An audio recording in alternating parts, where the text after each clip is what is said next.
Good morning. This is Jason Dean coming at you again from Film Fanatic headquarters. It's Sunday, about 9:30. So I hope everyone's doing good. Thanks again for everyone, chiming in, and I've been loving that. Pretty much every day, folks have been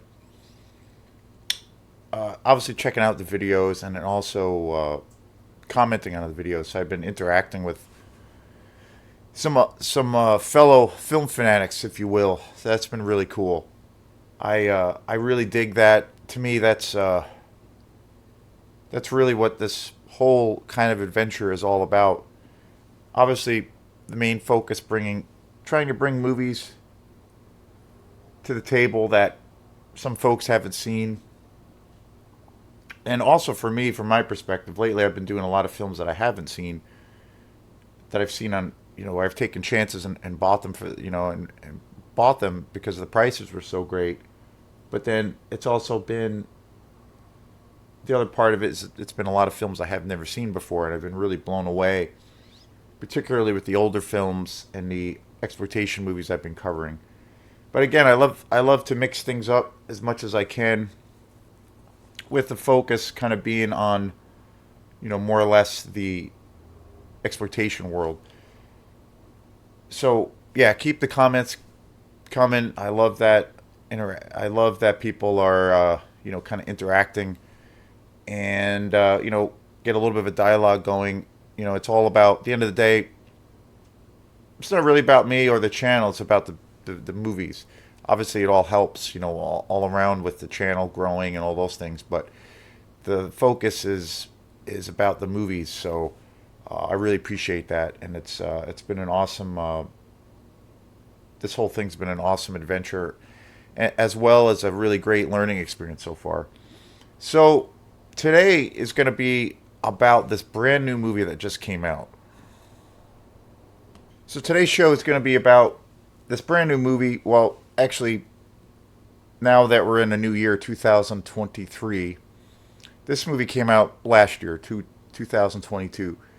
But brand new movie. It just hit DVD and Blu-ray, I think only a few weeks ago.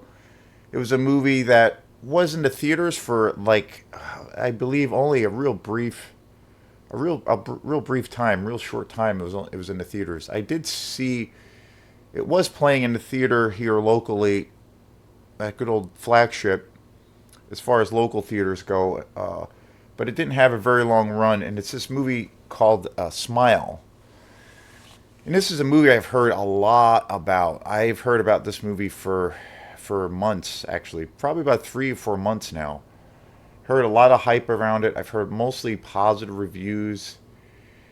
And recently, with the end of the year coming up, people, lots of folks on YouTube, a lot of YouTubers, and just in general, a lot of critics, they put out their top 20 or top 10 favorite films of the year.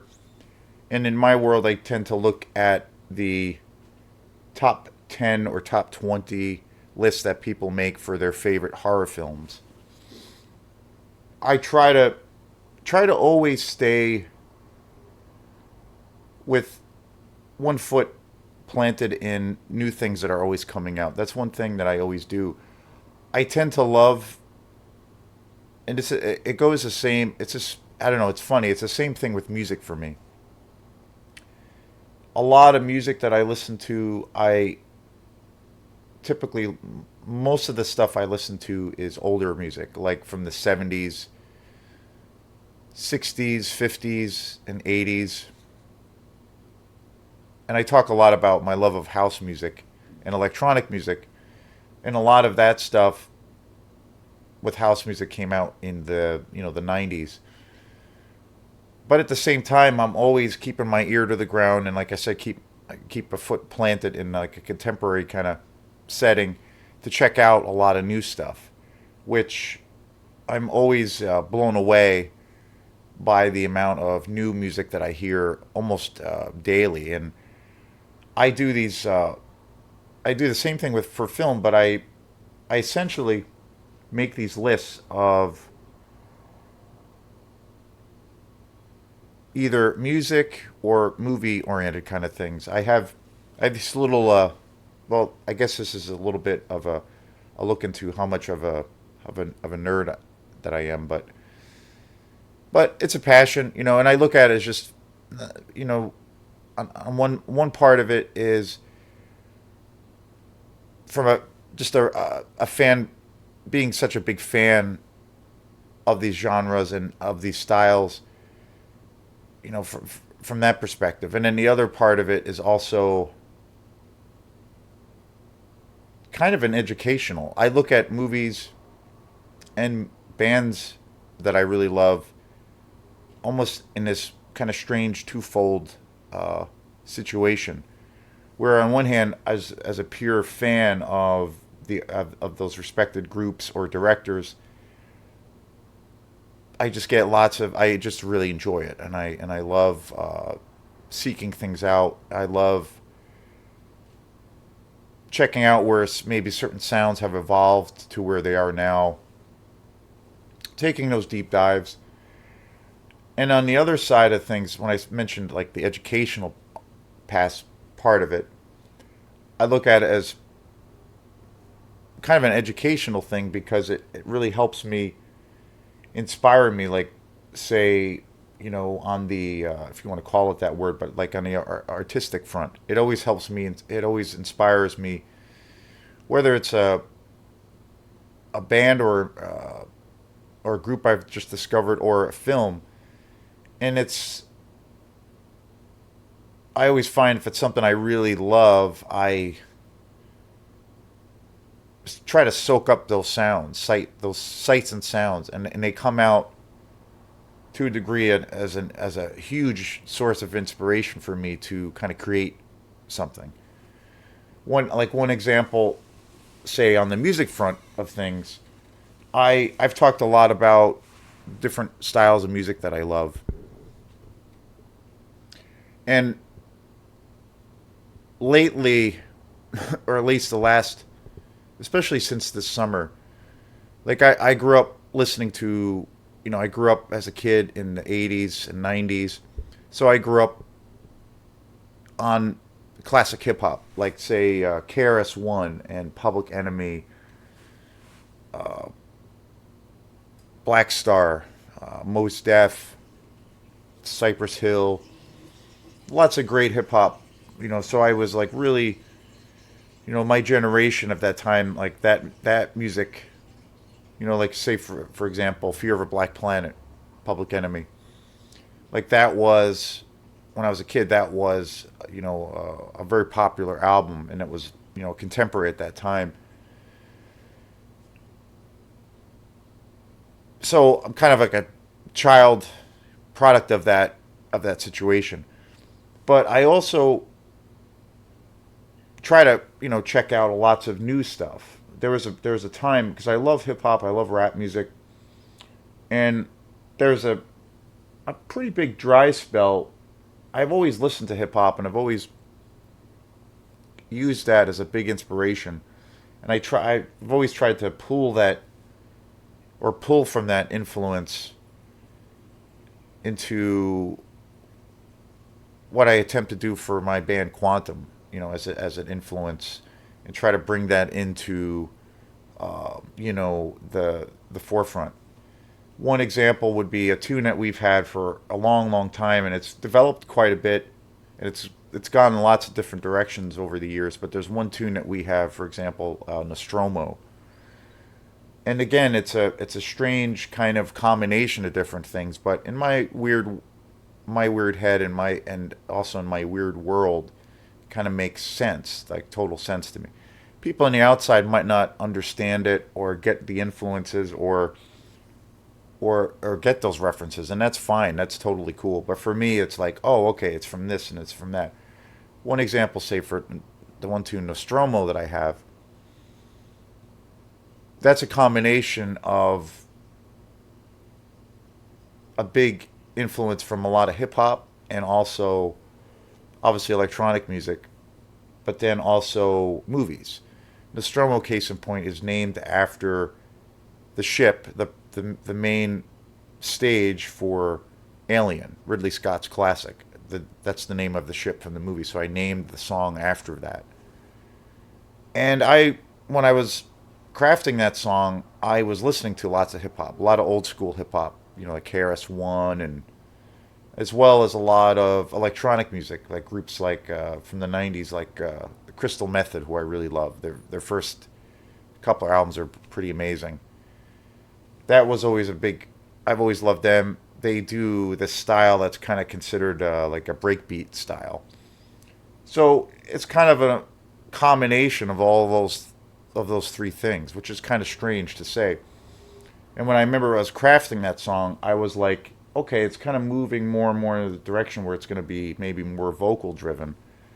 But I wanted it to be not a singing thing, maybe a rap thing. But then I realized I'm not really a good rapper. So I was trying to figure out a way that I can kind of do that or have that as a thing of where it's um, an influence or it's suggested in the song without me trying to actually rap because I know I can't really, I'm not an MC. So the way that tune evolved was from that, and it kind of developed and has developed a lot since then. Where the hip hop thing or the MC, the rap part of it, the vocal part of it for that tune has really evolved a lot. Where I thought, okay, how can I do the rapping thing, but not really rap because I can't really do that, and I don't really do it justice. But I want to try to do it in a different way, of where it's maybe implied. So that's kind of where the things kind of come from. Another example too is for say getting back to like the hip hop influence in hip hop world. I tried there was a dry spell where I wasn't really checking out a lot of new hip hop. And in the last couple of years or so, I've been purposely seeking out a lot of new hip hop. I got really inspired by groups like Dojo Cat, who I really love. Also, I got really obsessed with Run the Jewels, who I love. They're one of my favorite groups. They're probably my favorite new like hip hop group or newer. Also, another group called Logic, really great contemporary hip hop rap stuff. Great beats, great production. So then the newer tunes that I've created really recently for Quantum, I've like I said, I've obsessed with a lot of those things, listening to them, and also from the way the production is, the way the beats are assembled, the grooves. So that has really spilled over. I feel, and again, it might not be something that on people on the outside see or hear or even get, but for me, that's where I pulled the influence from the newer Quantum tunes, where they're a little bit more in that medium tempo range, halftime kind of range, and I tried to pull a lot of that kind of modern, new school way of production and a new way of the kind of the more contemporary way that hip hop kind of sounds now. So I pulled all that into the newer tunes. So that's how a lot of those things influence. And then also with checking out lots of new films, the same thing. I get influenced by that, be it something from the cinematography or a film, soundtrack. It's always a combination of that. So I'm always trying to stay, like again, I always go back to the classic periods of music and film. My favorite period of music and film is like the '70s and early '80s, particularly the '70s and '60s for music, and then with film, it's always '70s, early '80s. But again, try to always stay up on new things. So I'm always trying to see new things. It's a little. I find now being a fan of horror films, and especially newer horror films, it's a little bit harder to see films. There's a longer period just because of the streaming situation. A lot of what I noticed this year, a lot of the films that came out that were making a lot of these lists and movies that were very much talked about, were a good majority of those films were only available on streaming platforms. And I don't really stream. I don't stream really at all. The only times I do it is if I happen to go over a friend's house, and we watch a movie in that kind of setting, or through that way, through that format.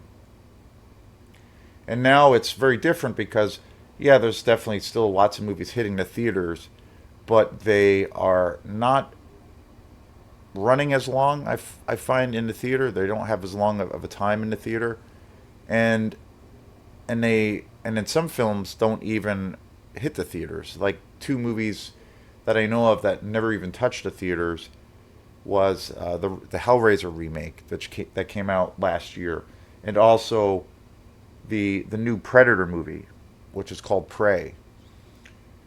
Either of those movies have hit DVD, and they never hit the theaters. They were all exclusively streaming. So it's a lag for when I can. It takes me a longer to see films that way, and there's a longer period of time to see films, which is on my end is a little bit frustrating, just because I want to stay contemporary and check out a lot of new stuff because I know there's been a lot of good things coming out, but I don't really like my personal on my in my own for my own personal taste. I really don't really I don't really like really watching films in that format, but that's just me. But that being said, there's still been a tremendous amount of movies that have been coming out.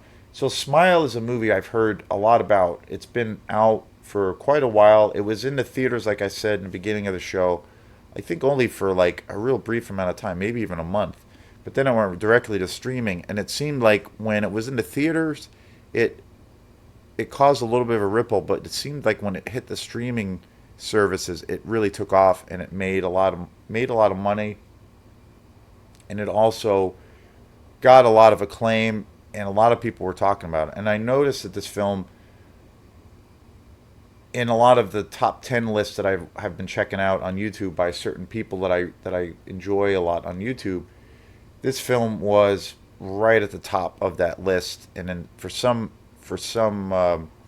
folks, for some people out there who were reviewing this film, or where this film made that list, it even made the number one slot. So I've heard a lot about this film. So I finally saw it last night. And again, it came out last year, technically this year. It was directed by Parker Finn, and it's a big budget. Kind of look at it, it's definitely a big budget horror film. It's like a highbrow horror film. It's a very commercial horror film, and it was released by Paramount Pictures. It made $216 million in the box office, which is crazy, huge deal.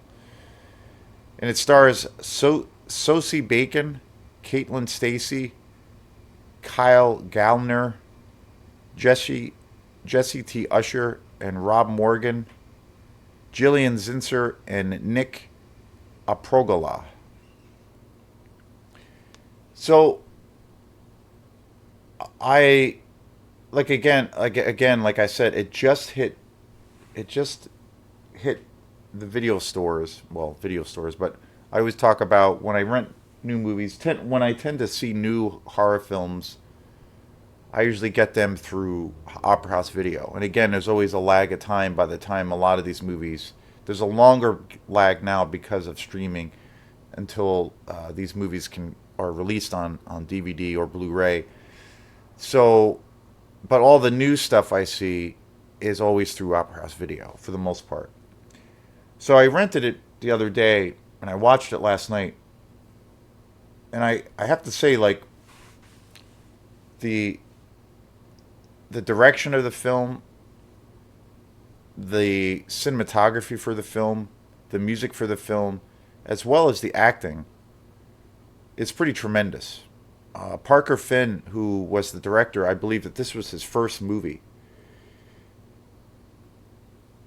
He's done, I feel, from what I've read, he's done a few, like, real small shorts that were successful, and then he was able to get the green light from Paramount Pictures to make his first debut, his big full length feature debut. The cast is really great. Susie Bacon was pretty tremendous. Kyle Gallner was really great. Jesse T. Usher and Rob Morgan. I really, really liked Jillian Zenser, who is the sister. There's like two sister characters in this film. I love the cinematography. The music is really great. And but the thing that's really a little bit of a disappointment with this film is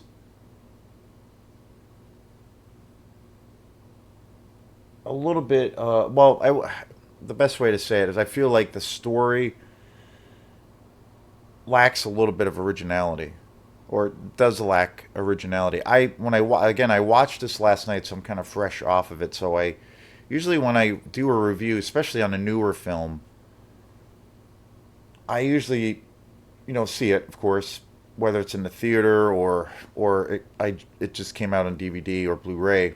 I usually watch it and give it about 24 hours, let it kind of resonate, sit in my brain for a little bit, and then usually I can make a pretty decent sound, relatively sound kind of judgment of the movie the next day after about 24 hours. Some films, obviously, people out there know that experience of where when you first see the film, you're just like, holy shit, you can't stop talking about it. And especially if you've gone to see it in the theater and you're talking, and you've gone to see it in the theater or you've seen it with friends and you can't stop talking about it.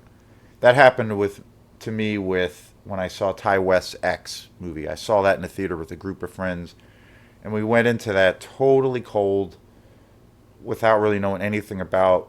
And it was that same kind of thing where we just automatically were talking about it, the film, and we were just like super excited, and it was a really fresh and wonderful experience. And also, the other movie I can think of, which now is a few years old now, but the remake of the Invisible Man movie, that was one of those films where I was just like, wow, this is really great. And so, and in certain films, you kind of need to let process or digest a little bit. Like you might have a really good impression, or maybe you're not sure, or you might not have had a good experience. But I feel like Smile was one of those films. When I watched it last night, I definitely enjoyed it. It's definitely a highbrow, commercially made horror film. It uses these what you would call like these numerous jump scares throughout the film, which is a characteristic of horror films, especially newer horror films, or like a part of one of those horror tropes that you kind of expect, say, with newer horror films. And a lot of the times, for newer films, it can be overused and a little bit. I feel can be used by directors to overcompensate for originality or building tension, or having to rely on cliche because the story isn't really as strong as it could be, or it's not as fleshed out as it could be. Sometimes jump scares are really great. I mean, who doesn't love that? I think one great classic example is like The Exorcist. I feel like The Exorcist is filled with jump scares, but the writing is so good, and it's such a horrific journey. So in that context, it works. But that's also wicked old school by today's standards. But it still, I think, is one of the greatest movies. But I think Smile at times like has lots of jump scares in it, and it does wear a little bit thin after a while. I think, but on the plus side, I think the atmosphere. There are generally some moments of the film that are really engaging and pretty creepy and pretty, outwardly terrifying. It's more gory than I expected, which I thought was cool.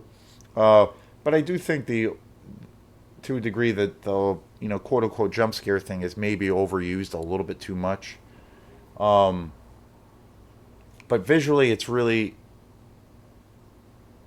the cinematography is beautiful. The lighting for each scene is really great. The music is really interesting. The and the direction is really great. I thought the characters were really really great. I was invested in all of the characters that were on screen. I thought they all had a certain appeal that I kind of cared about them. But the thing that I felt was, and again, it can work, but then it can also, I think, not work. The one thing, on one hand, like I said, is good, but then it's maybe not so great in the big scheme of things, was that it really reminded me a lot of this film that came out about eight, maybe 7 or 8 years ago called It Follows. It really reminded me so much of that because the way this film kind of evolves, it's essentially this like evil presence or this evil kind of force that's kind of nameless or to a degree formless, but it basically is this evil force that's passed on from one person to the next. And I couldn't help but think the actual storyline, even though in a lot of ways it's very different and it does go in different directions, the actual storyline was so close and similar to where it felt like it was kind of ripping off It Follows. And that was kind of the whole brain of the film, was how this force of, if you want to call it this force of evil, was transmitting itself to each character. And that's kind of the central part. That's like the main, the main wheels behind the story. And it was a little bit off-putting because it felt like in that department, being that this is what's carrying the movie, it felt pretty unoriginal and it felt a little bit predictable. When It Follows came out, that movie, it's the movie itself, I felt, I really love that movie. I think it's a really great horror film, amazing atmosphere, and I thought when that film came out, the story was really different, really original. It had this real cool kind of retro 80s horror vibe to it. It almost had a like a Dario Argento kind of vibe to it at times, just like with the way the music was, and the atmosphere. It had this kind of 80s vibe, even though it was very new and contemporary, especially when it came out. It just had a little bit of that vibe. But the story itself for It Follows, I felt, was really fresh and original. There was nothing like it at that time that had ever really seen. I have I have It Follows on Blu-ray, and I generally think it's, as far as newer horror films, it's one of the creepiest movies out there, and I think it's one of the most highly original horror films that's come out in the last, you know, there's been a bunch of good movies that have come out in the last say 10 years, but I feel like it's up there. It Follows, I feel, as far as new horror films go, it's right up there with say X, where both of those movies are very distinct. They have their own unique. You can hear, you can see their influences from other movies, like say with X, where obviously huge influence from Texas Chainsaw Massacre, and it has a very kind of classic '80s, almost grindhouse '70s vibe to it. But yet it's very unique and it's very original. And I think with It Follows is of that same caliber, where it's giving you something totally new and original. You can see and witness the influence that witness the influences on that film, but it has its own voice. It has its own thing. It's totally unique. It's totally different, and it's fresh. And I feel like Smile, although like I said, it's really well directed. It's got all of these great aspects to it. Really great direction, great cinematography, great characters. Pretty good story.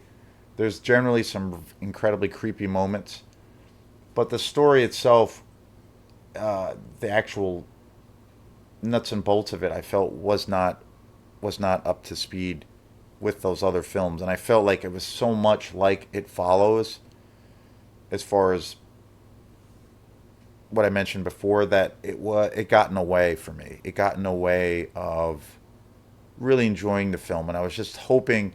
I remember, like, when I started the film, it has a really great opening. I will say, like, Smile, the first 15 or 20 minutes of the film is really, really good. Totally, I think it has one of the best openings I've seen in a horror film in quite some time. And then as you're going into the film, you see that's where this thing is evolving, where this entity or whatnot is living this way, and is transmitted in this format. I started to think right away, wow, this is really a lot like It Follows. And there's also other films I've heard it being compared to, like The Ring, um, which is not that great of a movie, I don't think, but it is similar to that. The original Japanese Ring is really awesome. Not a big fan of the Gore Verbinski remake. I feel like that movie it's good. It's got some real good. It's got a pretty high level, like creep factor to it, but it's all right. It's Ringu. The original has way more of a stronger story and a greater atmosphere, and it's more original. But Smile definitely has an influence of that. But for me, it was so similar to It Follows that it kind of got in the way. And there were times in the film where it did go in different directions, and I'm like, okay, great, this will be its own standalone thing, and it will come into the light that it is a very original movie. But then it would kind of come back to that, and it was just like, and then the one thing I was disappointed with this film was the ending. I thought the ending was a little bit of this. And again, I'm not trashing this movie because I think there's some really great things, and I think the filmmakers, in particular, um, the director Parker Finn, I think he's somebody to keep an eye on as a director. But I thought the ending was a little bit of a bait and switch. I felt like it had these two endings that were kind of attached. Like, it gets to this point without giving this movie away, and I do recommend people seeing this movie. But it felt like it was leading and building to this one climactic section of the story, and then it felt really conclusive, and it felt like, okay, this is where it's ending. But then all of a sudden, it jumped to this other, almost, it felt like a forced ending, where at one point you felt, okay, this ending is here. It feels like there is some kind of closure, and and truly, it has come to a conclusion. But then there's this other tacked on ending where it felt like it was thrown on almost last minute, and it kind of throws you. It threw me off. I was kind of like, it felt it well, to me at least, from a viewing perspective, it felt like the ending wasn't really, they didn't really know what to do with the very end of this film, and it felt like they were indecisive, so they decided to tack on this other additional ending to the film, and it was kind of a letdown. It's good, but I kind of felt like it was a letdown, and it kind of felt like it was forced, and it takes you out of this thing of where you feel it's totally conclusive, and it was okay. It was pretty good. But at the end, I felt like, okay, it's coming to an end, and then, bam, you're back into it, and you're like, oh no, wait, that wasn't the ending, and you're kind of like, that doesn't really make sense. And I know it's from this perspective of this girl who is suffering trauma, and she's also dealing with all of these hallucinations, but still, it was a little bit. The other thing that's very similar is the music. I really love the music for this film. It's very disorienting. It's very, like, again, I've always said I love electronic music and film score. It's very disjointed. It's very disorienting. This music, the production is pretty stellar. But again, it felt like so much the way the music was used. And again, the music for this film, for Smile, is such it's so used in this film that it really is a character, which I think is cool. But again, I feel like it's just like the music and the film score for It Follows, and but it's not as good. The It Follows soundtrack is just, I think, amazing. It's a some of the best film scoring work I've heard in years. Very electronica based stuff, but it has a real synth dark wave kind of vibe, but then it's really ambient and beautiful. Lots of cool juxtaposition between horror and light. And it's very atmospheric, and it's so strong in that film that it acts like a character. And I feel like that's exactly what this movie and the film score element is. But again, it sounds like it's ripped right off of that movie. And so it's good, but again, it just feels like it's not as it doesn't feel when It Follows, like from top to bottom. I felt like that was a totally original thing, and it's something I'd never seen before, and it had its own style. It was its own. It's truly its own standalone film, and I thought it was an innovative movie. And again, a movie doesn't have to be, for it to be good, it doesn't have to be, breaking all these rules, and it doesn't have to be totally fresh and original. Like if it's good, it's good. I mean, like one example of that is like I love, like I've said before in many shows, my favorite uh, genre of horror films are like slasher films. And slasher films are notorious for following a very particular formula. And if it's again, when it comes to a good slasher film, I don't really, I basically there's certain things I want for that film. I want to see a group of teenagers, or I should say, a group of young people who are, scantily dressed, or they're in these sexual situations. I want to see them be picked off and killed one at a time. I want to see lots of blood. I want to feel like there's this really cool, horrific atmosphere. I want to see it take place in a remote setting, like whether it's a summer camp or in the woods. I want to see the killer who has all these creative kills at his disposal. I love to see a killer with a mask. And there's certain things I expect from a good slasher film, but and it's part of the slash exploitation thing of where they're going to be ripping off other movies.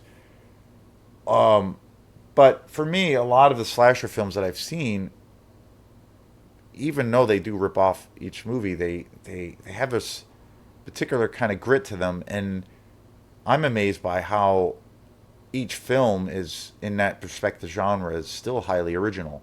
Like case in point, my favorite slasher film of all time is Maniac, Bill Luswig's, and I've did a show on that. I talk a lot about Bill Luswig being one of my favorite directors. Super formulaic, but it's so great and it's so creepy, but it's really serious.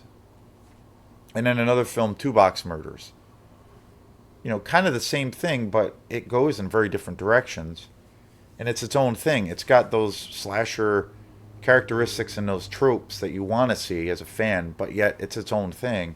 And Madman, another slasher film, same kind of thing, but it has its own voice. I feel like, even though it's following the same thing, and it's really, I feel in my world, it's really well executed. Incredibly directed, but it has its own life. The Friday the 13th franchise, that was, as a kid, my introduction. Same thing with those films. It's following this very by numbers thing, but it's still, I feel, especially the first few, it's still original and it's fresh. But I think it follows, or see, I'm actually now confusing the two movies because they're similar, but I feel like Smile really is so derivative of It Follows that it got in the way. And I've heard about Smile being compared to films like Hereditary and and more, obviously mentioned being on the same list of films like X, Ty West X, or another film, The Black Phone with Ethan Hawke. And I feel like if you look at, say, Hereditary, and if you look at The Black Phone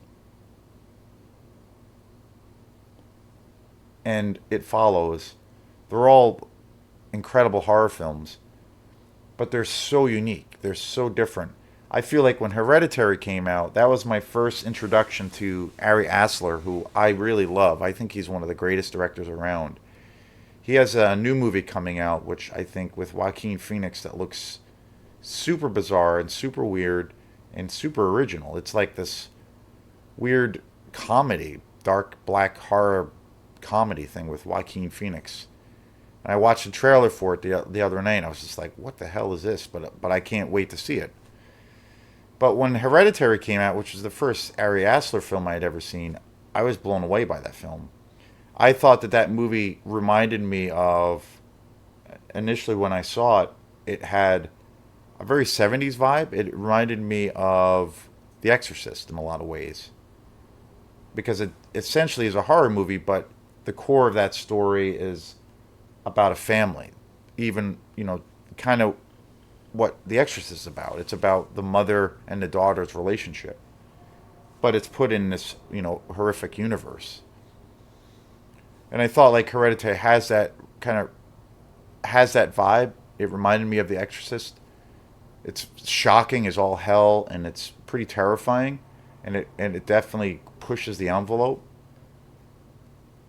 But at the same time, I thought what he did as a director was totally unique and totally original and totally fresh, and it was a movie unto itself where I could see its influences, which I think is awesome when that happens because it's a compliment, and you're a product of all these directors and creators and artistic people, or you're product of your environment. So I think it's cool if you can see the influence, but at the end of the day, I think Hereditary was totally its own original movie. When I saw it, I was like, this is totally unique and its own thing. Same thing with The Black Phone, which came out this year also. Scott Derrickson, who directed Sinister, which I think is another newer horror film that's come out in the last few years that I think is just a tremendous horror film and original. And I thought The Black Phone was that same thing. Totally unique, totally original, creepy as hell, scary as hell, great atmosphere, great acting, but a totally original story. It's totally its standalone thing.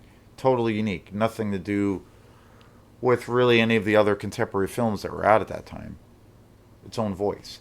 And the same thing with It Follows. That's an older film by today's standards, but same thing.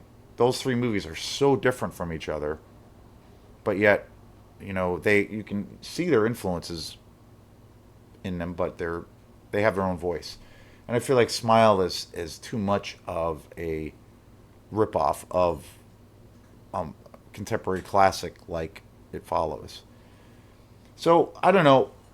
It's good. I definitely recommend people seeing it. It's got some great aspects to it, but I don't know. Now that it's been about 24 hours since I've seen it, I feel like it was a little bit. And again, I'm not into the job of trashing filmmakers, or because I realize how much work and passion that is thrown into movies, and how hard it is to make films. But but I kind of feel like Smile is a little bit um, overly hyped as a film.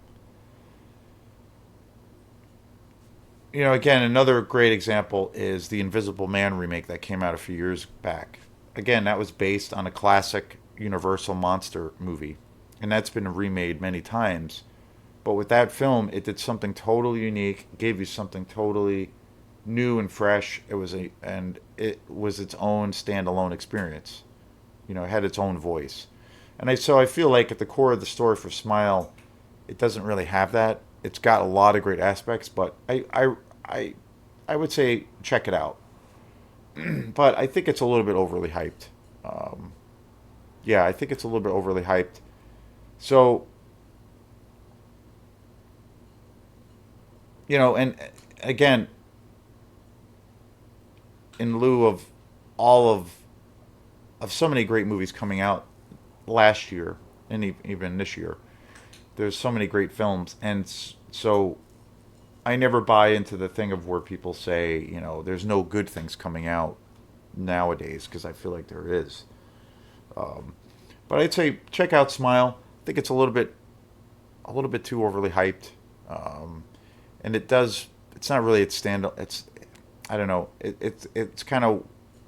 I feel like it's wearing a little bit more thin on me now that I've had some time to kind of process it. But I'd say check it out. But it's not uh, as